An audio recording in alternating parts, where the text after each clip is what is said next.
पाकिस्तान में गुर्बत का ग्राफ बढ़ने लगा। शरह 28.8% पर पहुंच गई। IMF शराइत कोरोना और सैलाब ने मईशत को हिला कर रख दिया। ताज़ा तरीन तख्मीनों के मुताबिक 6 साल के दौरान गुर्बत में इजाफा। 2024 के एदादो शुमार के मुताबिक 28% से ज्यादा आबादी गुर्बत का शिकार। 2018-19 में ये शरह 21.9% थी। 6 साल में 6.9% बढ़ गई। गुर्बत के ग्राफ में पंजाब और सिंध सरे फहरिस्त। दोनों सूबों के रिहायशी शदीद मुतासिर हुए। 6 साल के दौरान IMF के 3 इस्तेहकाम प्रोग्राम और कोरोना ने मनफी असर डाला।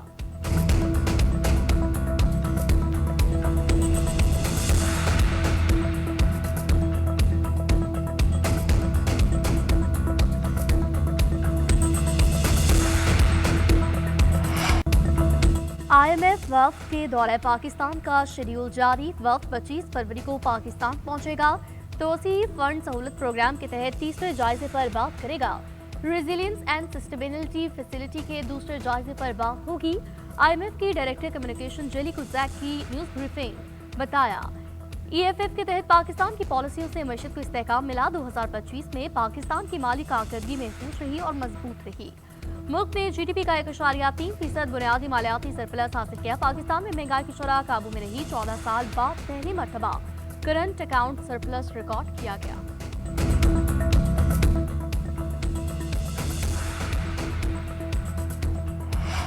अमेरिका का दहशतगर्दी के खिलाफ जंग में पाकिस्तान का साथ देने का अज़्म।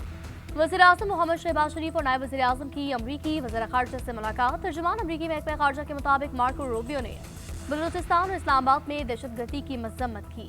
दहशतगर्दी के खिलाफ जंग में मुसलसल शराकदारी की अहमियत का इरादा किया। अमरीकी वज़ीर ख़ारजा का गज़ा पीस बोर्ड इजलास में शिरकत पर पाकिस्तान से सारे तशक्कुर, अमन मंसूबे की हिमायत और बानी रुकन की हैसियत से इजलास में शिरकत पर शुक्रिया अदा किया। मादनियात और तवानाई के शोबे में तरक्की पर बात की। अमरीकी कंपनियों के लिए तजारती सरमायाकारी के मौके पर तबादला ख्याल किया गया।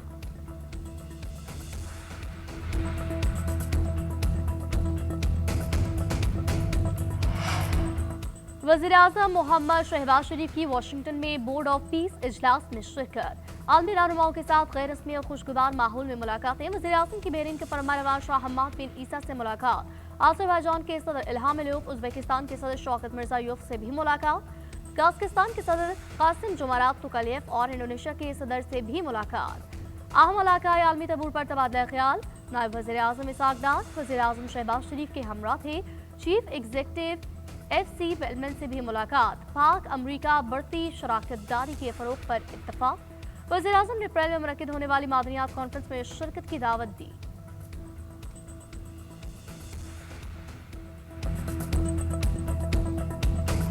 Long-lasting peace, it is very important that ceasefire violation must end.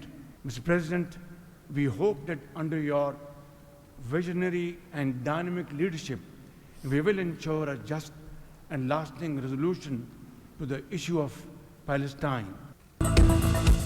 गजा में पायदार अमन के लिए जंगबंदी की खिलाफवर्जियां की और फलस्तीनी अवाम को अपनी सरजमीन का मुकम्मल हक दिलवाना चाहिए। पाकिस्तान ने फलस्तीन का मुकदमा बोर्ड ऑफ पीस के सामने रख दिया। गजा में क़याम अमन के लिए तमाम कोशिशें करने का अज़्म। गजा बोर्ड ऑफ पीस के पहले इजलास में शहबाज शरीफ ने कहा, फलस्तीन के अवाम इसराइली कब्जा बर्दाश्त कर रहे हैं। आज़ाद खुद मुख्तार फलस्तीनी रियासत का क़याम नागुज़ीर। सलामती काउंसिल की करारदादों के मुताबिक फलस्तीनियों को उनका हक दिया जाए। पाक भारत जंग रुकवाने पर ट्रंप को जनूबी एशिया का निजात दहिंदा करार दिया। कहा, सदर ट्रंप की बरवक्त मुदाखलत से पाक भारत जंग रुकी। सीज फायर से हजारों कीमती जानें बची।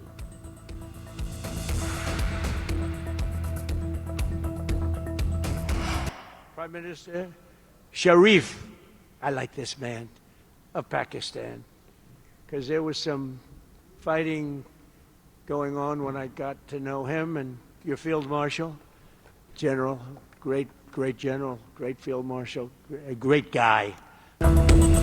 अमरीकी सदर वज़ीर-ए-आज़म मोहम्मद शहबाज शरीफ और फील्ड मार्शल के मौतरफ।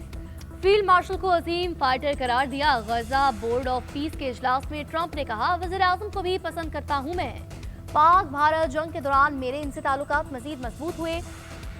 इस जंग में 11 जेट तैयारी गिराए गए थे। मैंने मोदी से कहा, जंग ना रुकी तो भारी टैरिफ लगाऊंगा। ट्रंप ने इजलास के दौरान आलमी रहनुमाओं से मुसाफा किया। वज़ीर-ए-आज़म को अपनी जानिब खींचकर गले से लगाया। इजलास में मौजूद आलमी रहनुमा और सिफारती हलकों की तवज्जो भी अपनी जानिब मबसूर करा।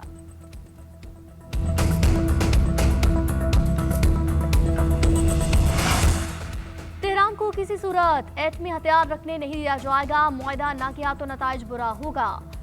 अमरीकी सदर ट्रंप ने ईरान को एक बार फिर धमकी दी। अमरीकी अखबार वॉल स्ट्रीट जर्नल ने दावा कर दिया, सदर ट्रंप ईरान पर महदूद हमले पर संजीदगी से गौर कर रहे हैं। हमले का मकसद ईरान का एटमी प्रोग्राम खत्म करना, मुआहदे पर मजबूर करना है। खित्ते में फौजी तैयारियां बढ़ गई। फैसला चंद रोज में मुतवक्के, हमला हुआ तो ईरानी फौज और सरकारी इदारात को निशाना बनाया जाएगा। ईरान ने मुआहदे से इनकार किया तो बड़े पैमाने पर हमले किए जा सकते हैं।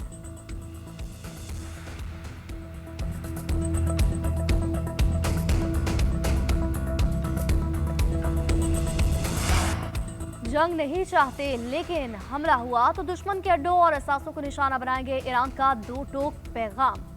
अक़वाम मुत्तहिदा के सेक्रेटरी को खत लिख दिया। खत में कहा, ईरान जंग नहीं चाहता, ना ही कशीदगी में इजाफा चाहता है। ताहम अगर हमला किया गया तो अपने दिफा में भरपूर और फैसलाकुन कार्रवाई करेगा। ट्रंप के हालिया बयान फौजी जारियत के हकीकी खतरे की निशानदही करते हैं। ईरान ने अक़वाम मुत्तहिदा से मुतालबा किया कि वो मौजूदा सूरत हाल का नोटिस लें और खित्ते में बढ़ती हुई कशीदगी को कम करने के लिए अपना अहम किरदार अदा करें।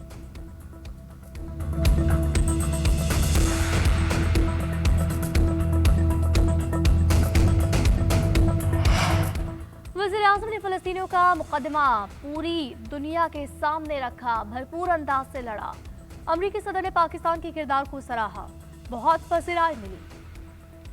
पाकिस्तान आलमी सतह पर एक अहम मुल्क के तौर पर सामने उभर कर आया है। ये कामयाब खारजा पॉलिसी है कि दुनिया में पाकिस्तान की इज्जत हो रही है।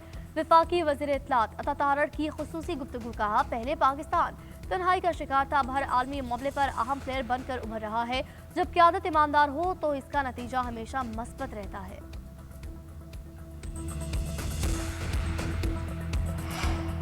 रमज़ानुल मुबारक में हर किस्म की एहतजाजी तहरीक मौखर की जाए। बानी पीटीआई बावकार तरीके से मुश्किल हालात में जेल काट रहे हैं। हुकूमत सेहत पर सियासत बंद करे। कोट लखपत जेल में कैद पीटीआई रहनुमाओं का मुश्तरका खत। शाह महमूद कुरैशी, उमर से फराज शीमा, यास्मीन राशिद, एजाज चौधरी, महमूद रशीद ने खत लिखा। बानी से मुतालिक सदर के हालिया बयान की मजम्मत लिखा। बानी पीटीआई की बहनों और जाती डॉक्टर्स को एतमाद में लेकर बानी पीटीआई का इलाज कराया जाए। तहरीक तफज़ुल ने पाकिस्तान पार्लियामान में भरपूर सियासत करे। हर सतह पर पार्टी के अहदेदार नए सिरे से तंजीम मुनज़्ज़म करें। पूरे मुल्क में बल्दियाती इंतखाबात के लिए तंजीम को निचली सतह तक लेकर जाए।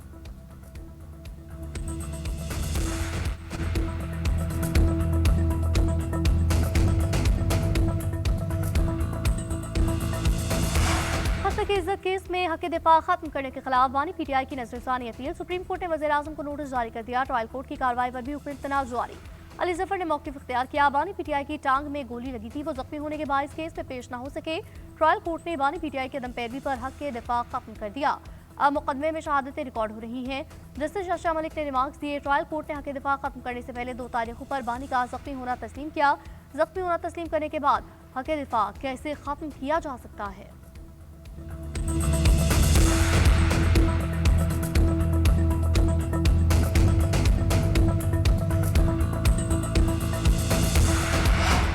हुकूमत को भी अदालत में वही प्रोटोकॉल मिलेगा जो आम आदमी को मिलता है। हुकूमत को ये नोखा साइल नहीं, इसे भी आम शहरी की तरह कानून मानना पड़ेगा।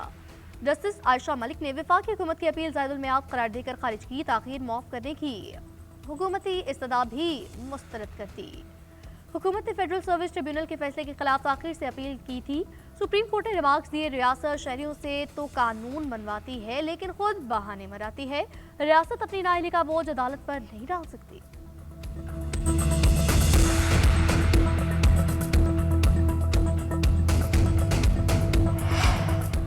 सोल्जर बाजार कराची में इमारत गिरने का वाकया का मुकदमा दर्ज कर लिया गया। गैर कानूनी तौर पर 40 गज प्लॉट पर इमारत बनाने वाला प्लॉट मालिक अरशद गिरफ्तार। सब इंस्पेक्टर खालिद महमूद ने सरकार की मुद्दत में FIR लिखी। मुकदमे के मुताबिक पूरी ग्राउंड +3 इमारत TR गार्डर और टाइलों से बनी हुई थी। गैस कनेक्शन भी गैर कानूनी प्लास्टिक पाइप से नाकिस अंदाज में लगाए गए। पहली मंजिल पर खातून ने 3:30 बजे सहरी के लिए चूल्हा जलाया। कमरे में गैस भरी थी। माचिस जलाते ही आग भड़क उठी। जोरदार धमाके से ऊपर 3 मंजिलों के कमरे भी जमीन बोस हुए। वाकई की CCTV फुटेज भी पुलिस ने हासिल कर ली। इरशाद ने 2007 से 2008 में इमारत गैर कानूनी तौर पर तामीर की थी।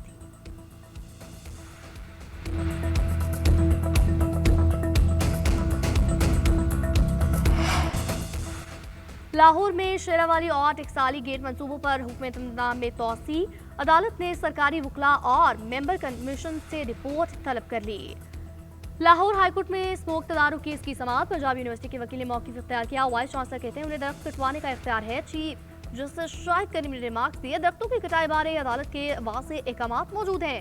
वाइस चांसलर को बाकायदा तौहीन अदालत का नोटिस किया जाता है। समाअत 27 फरवरी तक मुलतवी।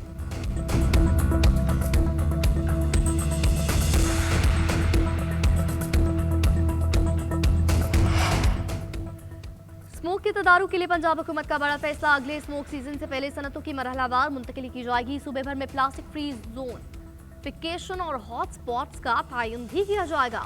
2 और 3 व्हीलर्स की जगह EV1 सिस्टम मुतारिफ कराया जाएगा। लाहौर एयरपोर्ट इंप्रूवमेंट फ्रेमवर्क के लिए 2.25 अरब रुपए मुख्तस जामे क्लीन एयर प्रोग्राम शुरू किया जाएगा। चीन के ताउन और 1 सिटी 1 पॉलिसी मॉडल के तहत लाहौर में जदीद एयर क्वालिटी गवर्नेंस नाफिज होगी।